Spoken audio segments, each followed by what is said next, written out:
may purilis tayo ngayon na makinis na patrol, ha. Makinis na patrol. Makinis na patrol, ha. Makinis na patrol. Dahil binild natin ng pandigmaan. Ika nga, kumbaga sa atin, sa tawag naman ng off-roader ay pang-hardcore. What's up mga amo? Nandito na naman, pangatlong take yan ha. Ito, mapakita ko lang sa inyo yung mga project natin. For release today. So, hirap na walang script. Ayun, itong GQ na to, sinet up natin ng pang hardcore. Makikita nyo naman.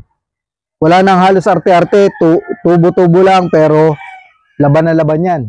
Good yan, okay. Nilinaw ko lang, nakakapagod magsalita. Ayan, nasa na tayo? Ito. Pasensya na po at may technical error. Live po kami. Ito, unahin ko na muna. Ito muna, side rail. Side rail, paikot. Ikutan nyo na muna doon.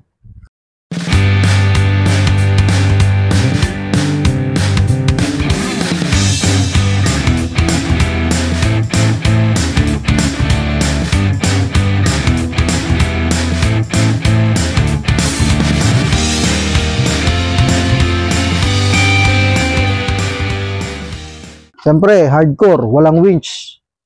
Hindi pwedeng ganon. Nilagyan natin ang Boss Ranger na winch. Ayan, 12,000 pounds na ARB Boss Ranger. Napakaganda po niyan. Napakalakas, napakabilis, napakatibay. So, saan ka pa? Next ay snorkel. Nabanggit ko na ba? Bahala kayo, basta snorkel ang kasunod. Tapos, snorkel, then mabilisan lang snorkel. Nilagyan natin ng bigger tire. Nilagyan natin ng extreme mud tires ng Journey XTR na 37 12.5 by 17. Siyempre, kasabay nun, pag-install natin nun, nilagyan natin ng ABM hub-lock made in Brazil. Ito, baka magtaka kayo, ba't pagkakalawangin naman yan? Yan po naman ay hindi na galing sa atin. Galing na po sa mismong may-ari na to. Ang bago lang sa atin, ito at saka itong hub-lock. So, next ay pangilalim tayo. Pangilalim, fabricated na drag link. Heim joint, tigabilang dulo. Meron pa po yung sa kabilang side. Yung kabila. At saka po itong top dog na ano tawag yan? RTC, Return to Center. Or mas kilala sa tawag na ano po ba yan? Steering stabilizer. Yan. Tapos, syempre top dog. Hindi nagtipid ang may-ari, no? Top dog ang suspension. Set po yun ha, top dog ang suspension, top dog yan, coil, almost top dog po ang pangilalim. Then, ito pa, naglagay tayo po, nirigir po pala natin to ng 512, then nag-install po tayo ng lockers, nag-install din tayo ng breather, yan, napakarami pong install natin dyan, kung ano-ano, basta pang hardcore yan, bahala na kayo. Tapos dito, dito. Pakita mo yung suspension natin, napakalaki, napakaganda. Top dog.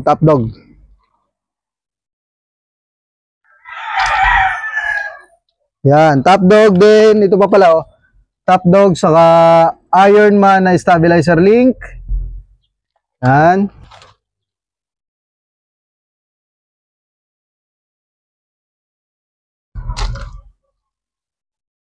Ironman stabilizer link. Then, dito muna sa likod. Rear winch naman. Siyempre hardcore. Kailangan may winch ka rin sa likod para whatever happens, kailangan mo, ikaw lang mismong magre-recover sa sarili mo, meron kang backup. Kaya may backup ka. So yan, dito, silipin nyo rito. Kung makikita. Yan, ito, yan, nandyan. Medyo nakatago na yung winch pero ginamit nating winch dyan, Barako winch by DXT. Barako winch by DXT, ano po.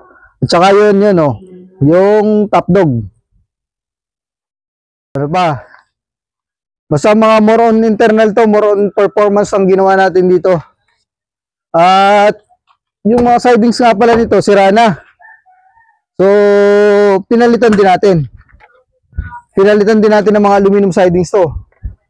Aluminum sidings yan. Kung makikita nyo, aluminum sidings. Ito, dadalhin pa natin to sa kabilang shop.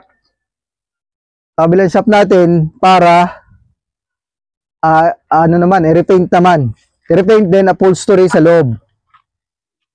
Yan. Tapos pagbalik, babalik ulit natin dito. At gagawa naman natin ng turbo. Yan, inangat ko yung hood para makita yung installan din natin ito ng radiator. Aluminum radiator naman. Mabigat. Yan. Pakita ko na rin sa inyo. Kasama sa upgrade, syempre,